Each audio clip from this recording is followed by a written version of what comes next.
നമസ്കാരം. ഇന്ന് നമ്മളൊരു പുഡിങ് ഉണ്ടാക്കി. അതെന്തിൻ്റെയെന്ന് വെച്ചാൽ ബ്രെഡിൻ്റെ ആയിരുന്നു. ഞാനത് ഒത്തിരി വീഡിയോ നീട്ടിപ്പോന്നുകൊണ്ടാണ് എടുക്കാഞ്ഞത്.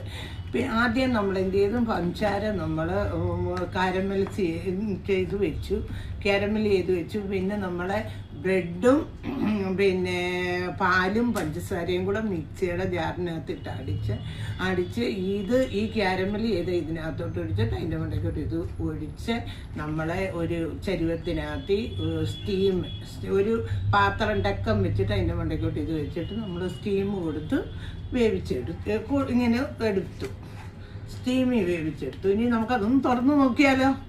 ഞാനത് എടുത്തിട്ടുണ്ട്. ഇനി നമുക്ക് ഇതൊരു കാര്യം ചെയ്യാം, എങ്ങനെ ഉണ്ടെന്ന് നമുക്ക് ആദ്യം ഇതൊന്ന് തുറന്ന് നോക്കാം. ഇതേണ്ട, ഞാൻ ഇതുപോലെ ഒരു ബോയിൽ പേപ്പർ വെച്ച് അടച്ചാൽ നമ്മൾ വെള്ളം കയറാതിരിക്കാണ്. കണ്ടോ, നമ്മുടെ പുഡിങ് കുഴപ്പമില്ല. അതുപോലെ തന്നെ ഈ ബ്രെഡ് ഞാൻ ഉണ്ടാക്കിയ ബ്രെഡ് തന്നെ കേട്ടോ. പക്ഷേ ഞാൻ ഒരു കാര്യം മറന്നുപോയി, ഇതേൽ ഞാൻ ഇച്ചിരി എണ്ണ തൂക്കാൻ മറന്നു.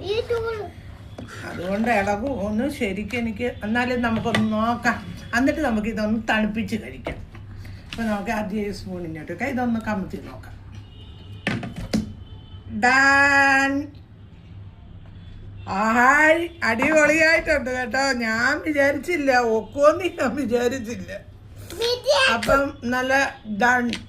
അപ്പം നിങ്ങളെല്ലാവരും ഇതൊന്ന് ട്രൈ ചെയ്ത് നോക്കിയാൽ നല്ല അടിപൊളിയായിട്ടിരിക്കും. അപ്പം ഞാൻ ഇത് ഫ്രീസറിൽ ഒരു അരമണിക്കൂർ വെക്കാൻ പോകുമ്പോൾ വെച്ചൊന്ന് തണുത്തിട്ട് നമുക്കെടുത്ത് കഴിക്കാം. അപ്പം എല്ലാവർക്കും ടാറ്റാ, ബൈ ബൈ. എനിക്ക് ലൈക്കും കമൻറ്റും ഒക്കെ ഇടും. ഓക്കേ.